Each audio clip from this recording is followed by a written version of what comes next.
Okay, gonna record a video here talking about some noob trap talents in Heroes of the Storm and ones that should probably get changed, balance changes, reworked, or buffed, or some other synonym of those basically. So the talent here I'm going to be looking at for this video is going to be Raynor's level 4, and it's going to primarily be comparing Fight or Flight to Behemoth Armor. And so first of all, I just want to kind of put this out at the start of the video. Your maximum health does not matter, okay? Unless you are getting comboed 100 to 0, basically. That's primarily the only time that your maximum health matters. At any other point in the game, the only really difference that max health gives you is how soon you will take healing before it becomes overhealing. And so in reality, this is only a anti-burst talent. It's not giving you any extra sustain. It's not giving you any extra, survivability really, unless you are dying from full health, basically. Or you reach, some amount of health that you would die if you hadn't taken this talent. So, Raynor, at level 1 here, has 1509 HP. So let's just open up a notepad. We'll say level 1, 1509 HP. And so Behemoth Armor, you gain 200 bonus health immediately. So Behemoth is 200 flat plus 5 per stack, right? And this stacks every time you hit a primary target as a hero with give them some pepper, which is your trait, and it's every 4 auto attacks. So this is every 4 auto attacks, you get 5 health, so it's 1.25 health per auto attack, basically. That's a way to think of that. And so then compare it to Fight or Flight. So first of all, reducing the cooldown by 10 seconds, that's good. That's actually extra sustain, okay? If you're in a lane, this will grant you more health the longer you are not going back to base or whatever over the long run. Over the course of a game, this adds way extra more healing that your healer no longer has to do on you, or whatever else that you don't need to, reach out for a globe, that you don't need to go back and tap a well for. You'll have it back up in a team fight, 10 seconds sooner. It's actually a little bit more of that because of the way his cooldown reduction works. But anyway, so 10-second cooldown, that's nice immediately, it gives you some sustain.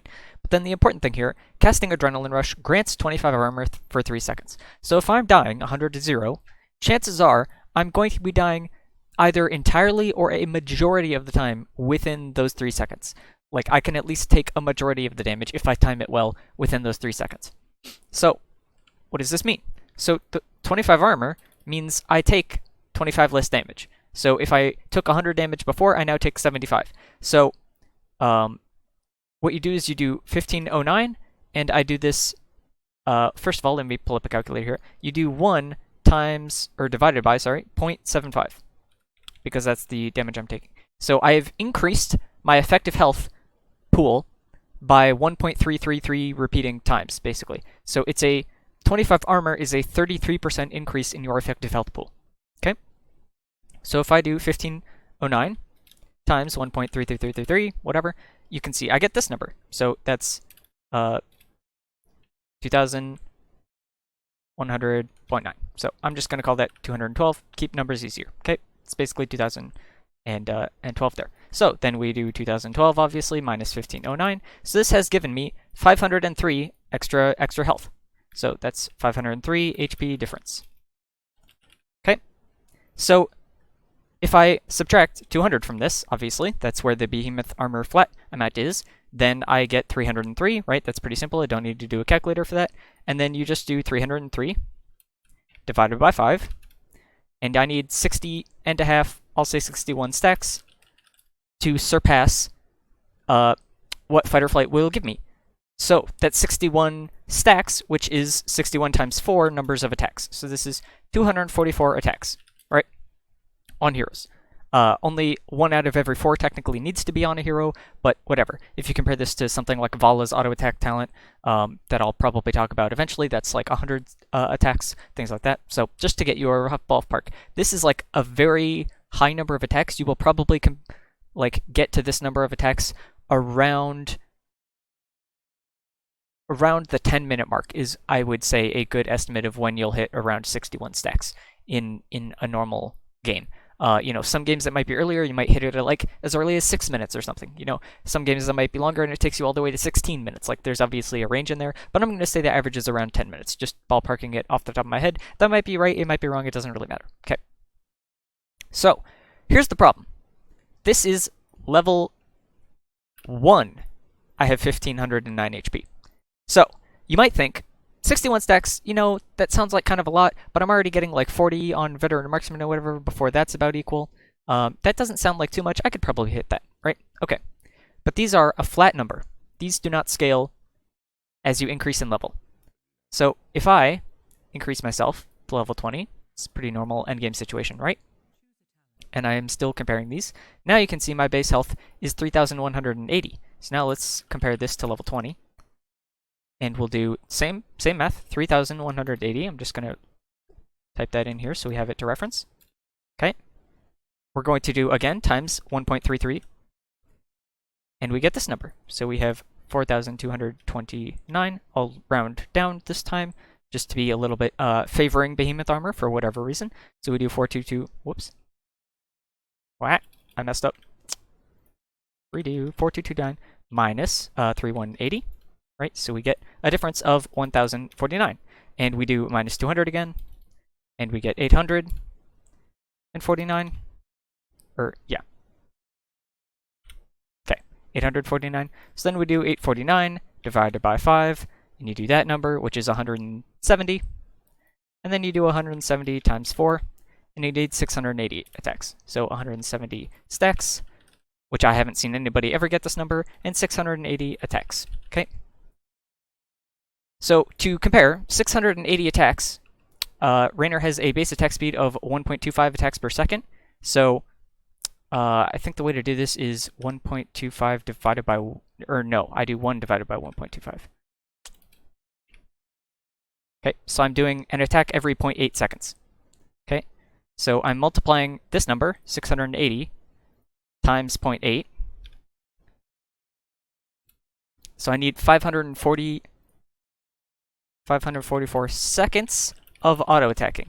This is uninterrupted auto-attacking, I should say. So we do this divide by 60. So that's 9 straight minutes of auto-attacking. I have to be auto-attacking for 9 minutes straight. Just to equal fight or flight in terms of effective health pool if I am being bursted in a 100 to 0 window. And that's ignoring the sustain and the cooldown reduction that this gives you. Okay? So that seems like a lot, right? Wow, that's so much health. Okay, the baseline, this heals me for 25% of my max health. You could work out the cooldown reduction and how much extra percentage health sustain this is over the timeline. But that actually doesn't matter. It's not even important. Okay? Here's the best part about this. Right now, I'm at 100% HP. And this is off cooldown. What does that mean in terms of me bursting, getting bursted, and dying? It does not mean that I'm going to be dying from 100% of my base HP to 0. What this means is when I press this button, I'm going to be dying, because this heals me over 1 second. This armor lasts 3 seconds. Okay, so if my time to die is any longer than 1 second, basically, I will have gained this 25% HP. So my base HP at level 20 is not actually 3,180. It's actually 25% higher than that. So it's 3,180 times 1.25. This is my actual starting health, which is 3,975. And then that number is what's getting multiplied by 1.33 for the actual armor increase, because the armor is applying to the 1.25 amount of my HP bar, which is 5,286. We'll round down again just to be a little bit more favorable to Behemoth Armor, because it really needs it at this point, because there's absolutely no possible way that it can ever compete with this. So you can do all the math again, but it basically works out to be the same thing. So if I do 544 seconds, I'm actually just now multiplying that number by 25 from what it was. So now I need 680 seconds